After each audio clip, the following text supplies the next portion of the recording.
Halo sahabat satwa, ketemu lagi dengan Dokter Hewan Rinda di channel Frisi Pet. Hari ini saya akan membahas tentang rekomendasi pakan untuk anjing dan kucing yang menderita gagal ginjal. Beberapa waktu yang lalu saya melihat di kolom komentar ada parents yang menanyakan hal demikian. Karena itu saya ingin menjelaskan lebih detail dan lebih terperinci perihal rekomendasi nutrisi untuk hewan-hewan yang menderita penyakit ginjal, gangguan ginjal maupun yang sudah ke arah gagal ginjal. Sebelumnya parents, mari kita pahami dulu apa itu gagal ginjal atau penyakit ginjal.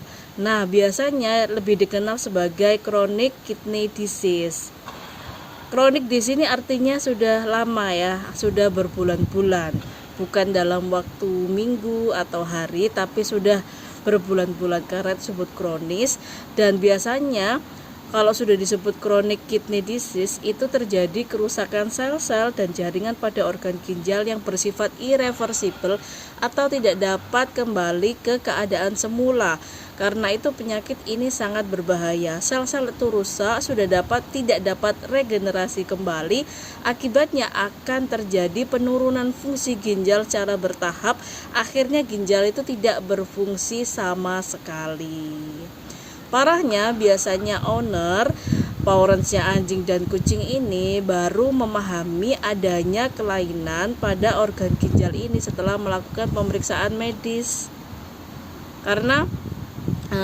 Karena memang penyakit ini tidak semua parents mengetahuinya atau pernah mendengarnya. Karena itu taunya mungkin ada gangguan perkencingan, kencingnya kok berdarah, warnanya coklat, kencingnya keruh, tidak bisa kencing, makan susah atau lemas. Nah, biasanya gejala-gejala umum yang diketahui. Karena gangguan sistem perkencingan itu memang banyak sekali, bisa terjadi di saluran kencingnya atau di kandung kemihnya, dan parahnya kalau sudah terjadi di ginjal sangat berbahaya sekali. Nah, gagal ginjal ini pemeriksaan yang biasanya mendukung adanya diagnosa ini untuk informasi yang meneguhkan bahwa oh ini ternyata memang benar-benar gagal ginjal itu dari beberapa pemeriksaan seperti yang direkomendasikan oleh dokter hewan. Contohnya satu, pemeriksaan darah. Pemeriksaan darah ini kalau untuk indikasi yang kronik, indikasi penyakit ginjal seperti ini biasanya tidak hanya cek darah lengkap tapi juga biokimia darah. Maksudnya cek darah lengkap di sini itu apa, Dok? Jadi cek darah lengkap di sini ya mengetahui kadar hemoglobin, leukosit, keping darah dan detail kecil yang lainnya. Sedangkan biokimia darah lebih ke faal organ vital seperti hati dan ginjal. Jika terjadi gangguan ginjal, tentu saja nilai dari faal ginjal, maksud saya fungsi ginjal ini tidak baik. Jadi ada abnormalitas dari nilai ini. Biasanya dokter hewan akan menjelaskan segera setelah hasil lab itu keluar kepada owner. Selain itu, biasanya pemeriksaan lanjutan juga dilakukan seperti X-ray dan USG untuk melihat pencitraan ultrasonografinya, radiografinya dari ginjal ini. Karena biasanya kalau ada radang atau ada gangguan, maka penampakan di film radiografi hasil X-ray itu ataupun di screennya USG itu tidak akan terlihat seperti organ yang baik-baik saja, akan terlihat kelainan-kelainan yang signifikan. Kemudian tentang manajemen nutrisinya. Nah, ini manajemen nutrisi atau pengaturan dietnya untuk anabul yang menderita gangguan ginjal itu lumayan rumit, parents ya. Jadi indikasi medisnya juga sangat complicated, tidak hanya sekedar protein dan karbohidrat tapi hingga mineral dan komponen kecil yang lainnya sehingga cenderung rumit. Yang pertama adalah pembatasan fosfor. Pembatasan fosfor ini sangat penting sekali, yang terutama list paling atas di diet ginjal, di diet untuk indikasi gangguan ginjal pada anjing dan kucing adalah pembatasan asupan fosfor. Kemudian pembatasan asupan protein, tapi kualitasnya ditingkatkan. Jadi kuantitasnya turun tapi mutu protein itu ditingkatkan. Maaf nih agak belibet. Maksudnya gimana dok ditingkatkan? Toh protein sama aja, daging, ayam, ikan, telur begitu. Itu secara makro ya Pak Orange. Tapi jika di breakdown kembali, protein juga ada yang esensial, ada yang non esensial, ada protein-protein yang penting bahkan spesifik digunakan untuk kidney disease ini, itulah yang banyak digunakan. Kemudian ada sumber kalori dan protein yang cukup. Sumber kalori non protein. Nah, protein kan juga sumber kalori, sumber energi. Tapi di kasus gagal ginjal, sumber proteinnya tuh maksud saya sumber kalori, sumber energinya itu sangat dihindari dari protein. Jadi lebih ke non protein kalori.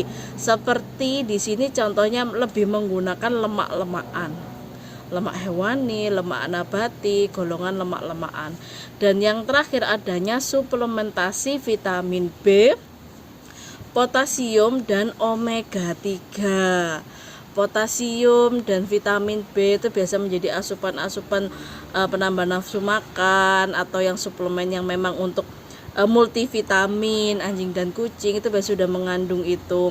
Sedangkan omega 3 ini banyak terdapat di minyak ikan Pak Orange yang sudah memberikan minyak ikan kepada hewan peliharaannya, kepada anabulnya bisalah merasa sedikit lega karena minyak ikan itu juga bersifat renal protektif atau pelindung sel-sel ginjal. Jadi mekanismenya lumayan panjang, mungkin saya akan jelaskan di lain vlog tentang minyak ikan dan kasus gagal ginjal ini. Nah, sudah saya kemukakan di sebelumnya list-list apa saja yang harus dihindari, yang harus ditingkatkan, yang harus diturunkan pada pasien gagal ginjal untuk manajemen nutrisinya. Dari list-list tersebut pasti Pak Orange berpikir, wah susah sekali, bagaimana menghitungnya, bagaimana kita tahu potasiumnya berapa dan segala macam. Karena triki inilah saat dokter hewan ditanya, termasuk saya, bagaimana saya bisa memberi makan hewan saya ini, jawabannya hampir seragam untuk praktisi. Ya masih debatable, tapi sebagian besar praktisi dan dokter hewan, baik peneliti maupun praktisi di lapangan, tidak menyarankan untuk membuat makanan sendiri dalam kasus gagal ginjal. Jadi lebih disarankan sekali untuk menggunakan pakan racian pabrikan atau prescription dari rumah sakit yang memang sudah disetting untuk pasien gagal ginjal. Karena apa? Ini sangat tricky sekali Pak Orange. Kenapa? Dalam meresepkan atau meracik pakan-pakan untuk gagal ginjal ini mempertimbangkan banyak hal. Yang pertama, kondisi pasien ini sudah di level seperti apa, ginjalnya berfungsi berapa persen, sudah 0% kah atau masih ada harapan sedikit kah, atau masih tinggi cuman mulai ada gangguan. Itu pun harus dipertimbangkan. Kedua, hasil tes laboratoriumnya menunjukkan juga tingkat keparahannya dan berhubungan dengan fungsi nutrisinya. Yang ketiga, kondisi pasiennya Pak Orange. Kalau kondisi pasiennya itu tidak membaik atau kondisi pasiennya sudah cenderung menurun, nah itu sudah tidak bisa coba-coba lagi. Jadi highly recommended memberikan anabul itu pakan-pakan pabrikan khusus untuk masalah ginjal atau diet for kidney. Di beberapa produk, beberapa merek sudah mengkategorikan dua jenis, ada yang untuk care atau untuk perawatan, ada juga yang untuk disease, untuk yang sudah berpenyakit. Jadi Pak Orange harus jeli dan melihat peruntukannya itu. Kalau care itu lebih kayak untuk perawatan aja atau indikasinya baru awal, bisa mungkin menggunakan care asalkan sudah konsultasi dengan dokter hewan pribadi Anda. Begitu ya Pak Orange ya. Terus merek-merek apa aja dok?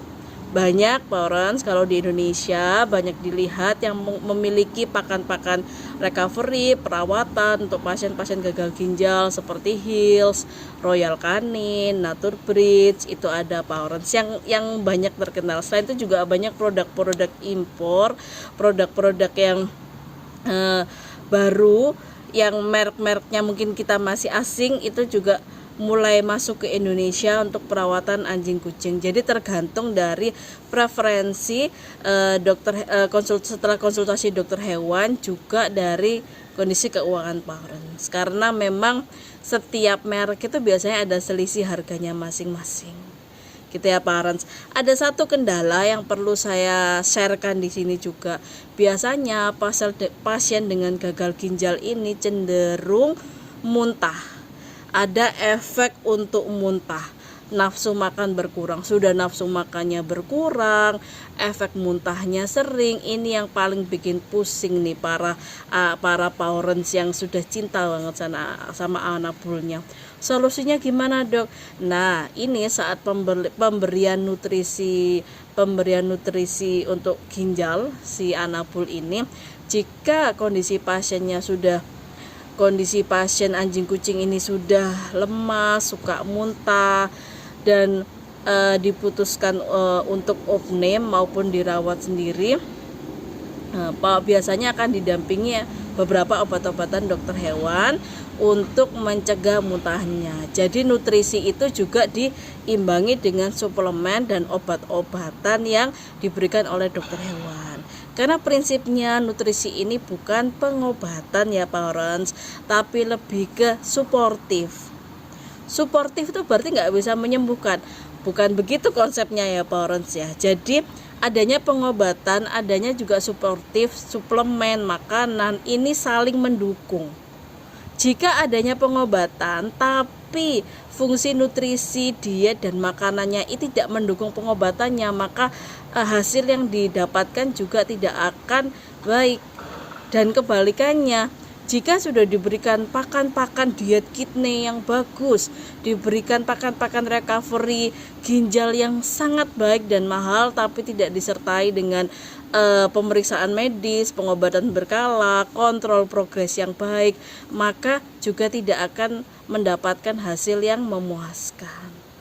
Jadi begitu ya parents, untuk rekomendasi pakan untuk anabul anjing dan kucing yang terindikasi gagal ginjal atau penyakit ginjal kronis. Semoga bermanfaat, semoga bisa membantu parents demi cintanya kepada anabul. Kurang lebihnya Dr. Hewan Rinda mohon maaf sebesar-besarnya. Sampai jumpa di vlog berikutnya. Dadah.